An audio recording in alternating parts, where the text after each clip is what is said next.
নমস্কার, আমি Dibyendu Shankar Bhattacharya. Take the action Rudra. আমি ভারতীয় জনতা পার্টির সামান্য কর্মী। 159 বুথ, 14 নম্বর ওয়ার্ড।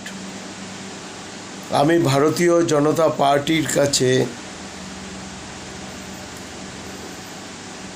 কেন্দ্রীয় নেতৃত্ব এবং ভারতীয় জনতা পার্টির সভাপতি তাদের সম্মানার্থে তাদের সমীহ করে বলেও আমি জানতে চাইছি যে 14 নম্বর ওয়ার্ডে আমাদের ভারতীয় জনতা পার্টির কটা কর্মী আছে, গুণে বলে দেওয়া যাবে।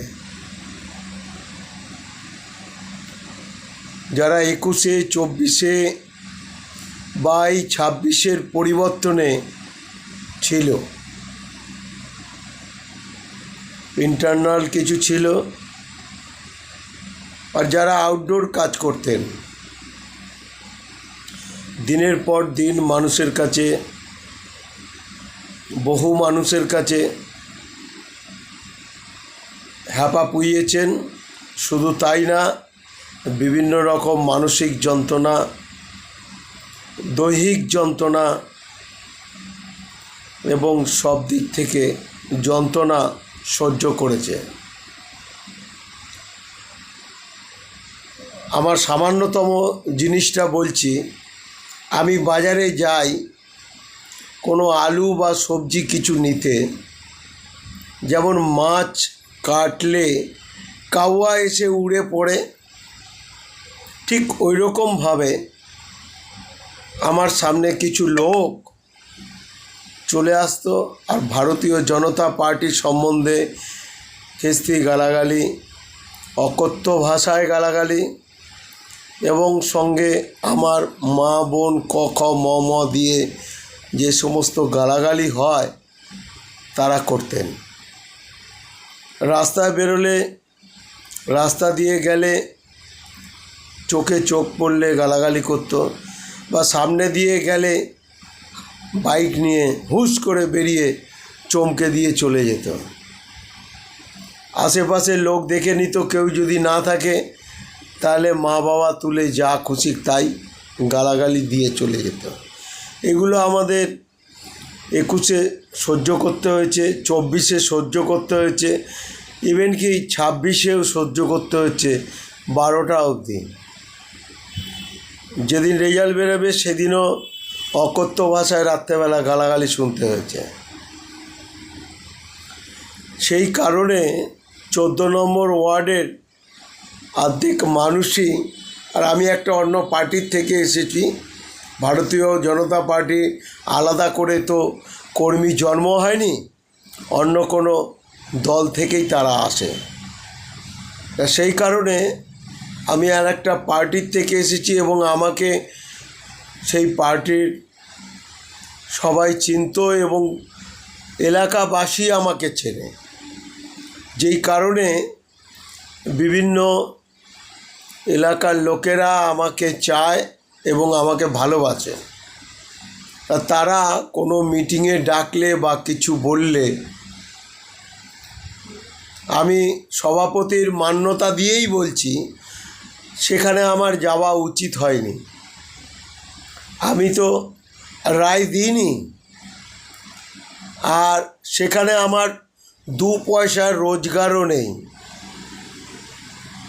আমি বলেছি কেন্দ্রীয় নেতৃত্বের সঙ্গে কথা বলতে, এবং আমাদের সভাপতি আছেন যিনি দিলীপ খটিক, ওনার সঙ্গে কথা বলতে।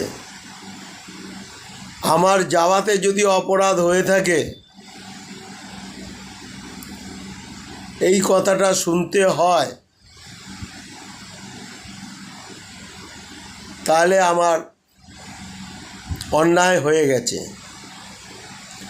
আর আমি 14 নম্বরের 159-এর বুথ সভাপতি, আমার বাড়িতে যখন টর্চার হয়েছিল, দলে দলে লোক এসেছিল, তখন 159-এর লোক বলে আলাদা করে আসেনি, বা বাজারে যখন গালাগালি দিচ্ছে তখন 159-এর লোক বলে গালাগালি দেয়নি, বা 14 নম্বর ওয়ার্ডের লোক বলে আলাদা করে গালাগালি দেয়নি। ভারতীয় জনতা পার্টির বলে গালাগালি দিয়েছে। তা আমি সেই সমস্ত কর্মীবৃন্দকে জানতে চাই যে পরিবর্তনটা খালি 14 নম্বরে হয়েছে না পশ্চিমবাংলা জুড়ে হয়েছে? যে পশ্চিমবাংলা জুড়ে আমরা রাজনীতি করতে পারবো না,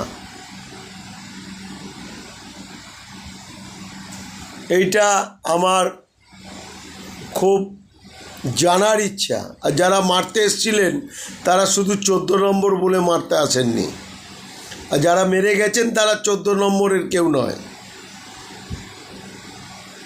যারা আমার বউয়ের মাথার চুল ধরে টেনে গেছে, যারা আমার মেয়েকে বাইক নিয়ে ধাওয়া করেছে, অটো নিয়ে ধাওয়া করেছে, তারা কিন্তু 14 নম্বরের নয়। তাই এটা আমার জানতে ইচ্ছা করছে যে এই রকম কথাটা বলার উদ্দেশ্যটা কি?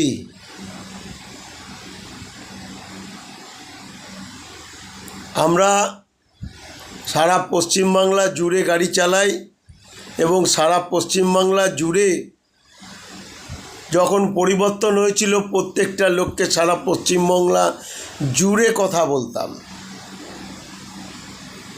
যাদের বৈধ চাকরিটা চলে গেছে তারা পশ্চিমবাংলার লোক বা অধিবাসী। যেখানে ধূপগুড়িতে, ওটা পশ্চিমবাংলার বাইরে নয়, যে মহিলাকে উলঙ্গ করে বাজারে ঘোরানো হয়েছিল বিজেপি করার অপরাধে, সেও কিন্তু পশ্চিমবাংলার লোক। যে অভয়াকে খুন করা হয়েছিল সেটাও কিন্তু পশ্চিমবাংলার লোক, সে বুথ কমিটির লোক বলে করা হয়নি।